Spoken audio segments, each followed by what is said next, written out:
So my best friend and I worked to kill my cheating ex a few days ago. It was fun until our mugshots hit the internet. I was branded a monster, doxxed online, and publicly harassed. Meanwhile, my friend was trending for his jawline, striking blue eyes, and gorgeously sharp jawline. He gets sympathy while I get sentenced. That phenomenon is called pretty privilege, where cheekbones get probation and ugliness gets you 10 years. Getting arrested and me killing my ex is nothing but a fantasy. But my gorgeously handsome best friend escaping jail time is not a made-up story. It's backed by research. According to E! News from 2025, Jeremy Meeks had his mugshot go viral with more than 95,000 in under a week. This means looks can affect how people judge someone's skill, character, and worth. For Jeremy Meeks, his appearance gave him opportunities his criminal record normally wouldn't allow. He even got a career out of it. According to Forbes in 2023, attractive people are more likely to be promoted than less attractive peers. So, let's understand how pretty privilege is so powerful and impacting the world. I will first talk about the history and how it works. Second, discuss the applications. And third, talk about the implications. Because during this speech, you might even start wondering, is this girl actually informative and well-spoken, or does she just have a really seductive voice? So, let's start simple. Let's explore the origins of where pretty privilege comes from.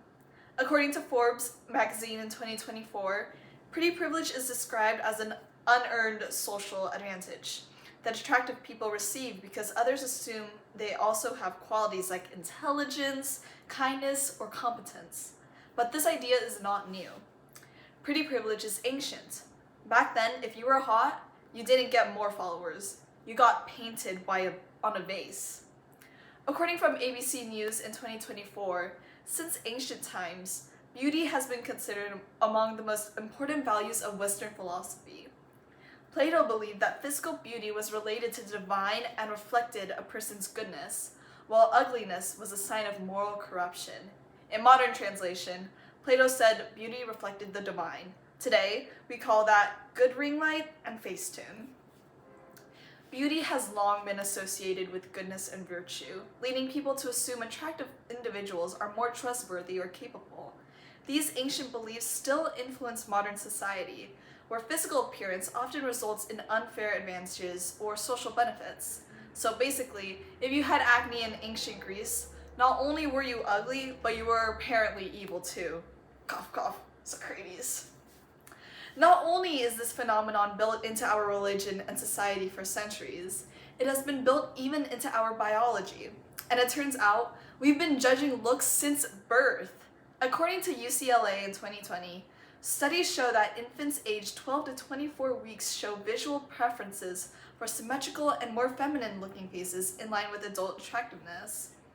This early preference suggests that our attraction to attractive people may be instinctive, which can lead to lifelong social advantages for those who fit those standards. Your baby's not crying because he's hungry. He's mad that the barista didn't make eye contact. Baby has to flirt too. Now that we know where pretty privilege rooted from, let's talk about how this bias applies to us in our daily lives. One of the most obvious places is the workplace. According to VidCruiter in 2024, research shows that attractiveness often influences hiring and promotion decisions. Looks can matter more than skill.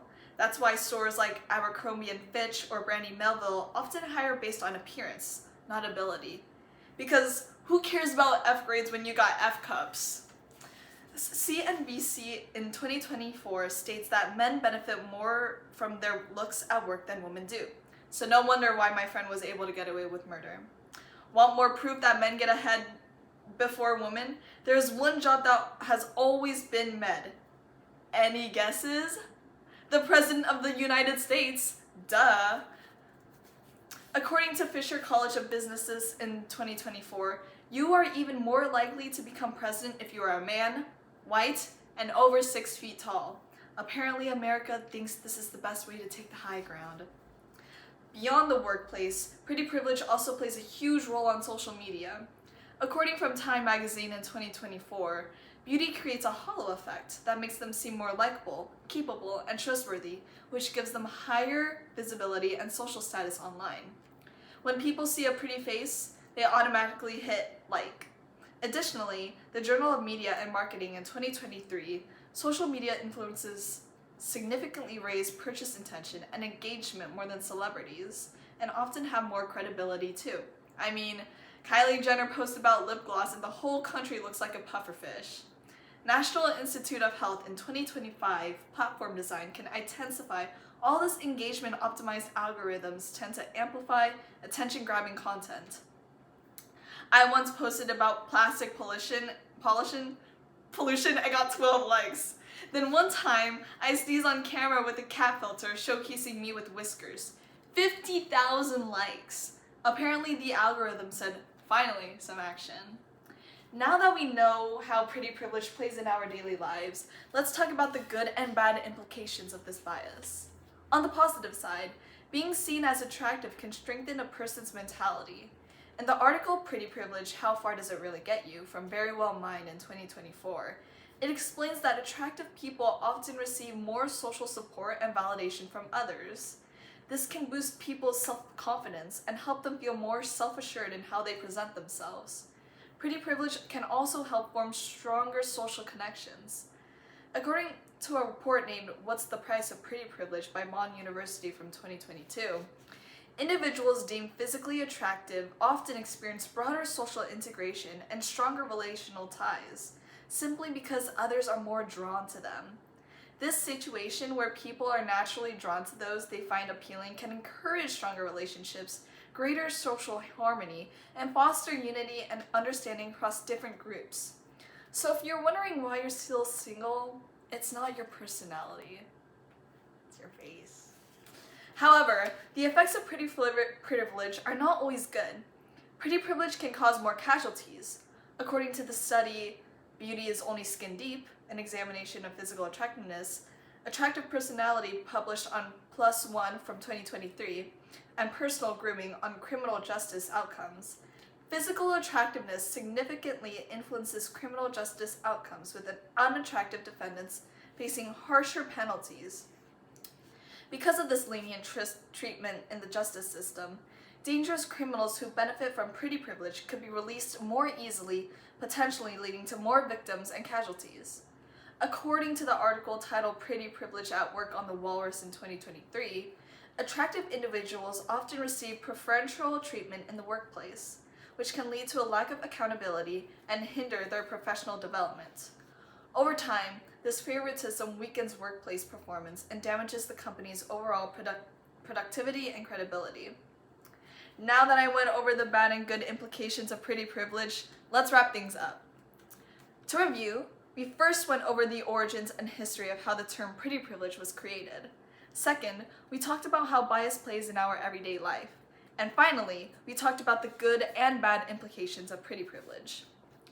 Pretty privilege is not just what is considered hot or not.